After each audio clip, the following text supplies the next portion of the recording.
بسم اللہ الرحمن الرحیم۔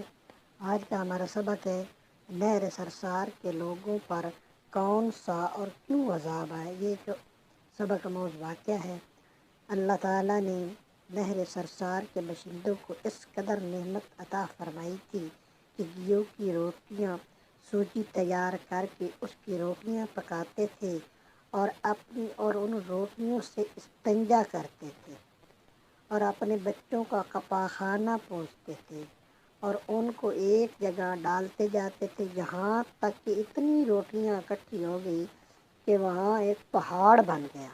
ایک دن اتفاق سے کسی مرد نیک کا گزر ہوا، اس نے ایک عورت کو روٹی سے اپنے بچے کی نجاست پاک کرتے ہوئے دیکھا، یعنی وہ بچے کی نجاست صاف کر رہی تھی، بچے کو صاف کر رہی تھی، اس کا پاخانہ صاف کر رہی تھی۔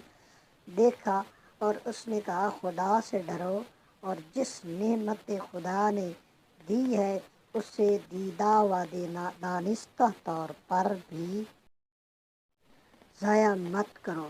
اس عورت نے جواب دیا کہ تو ہمیں کاٹ سے ڈراتا ہے، مطلب عذاب سے ڈراتا ہے، خشک سالی سے ڈراتا ہے۔ جب تک ہماری یہ نہر جاری ہے ہمیں کاٹ کی کچھ پرواہ نہیں ہے، عذاب کی کچھ پرواہ نہیں ہے، کوئی فکر نہیں۔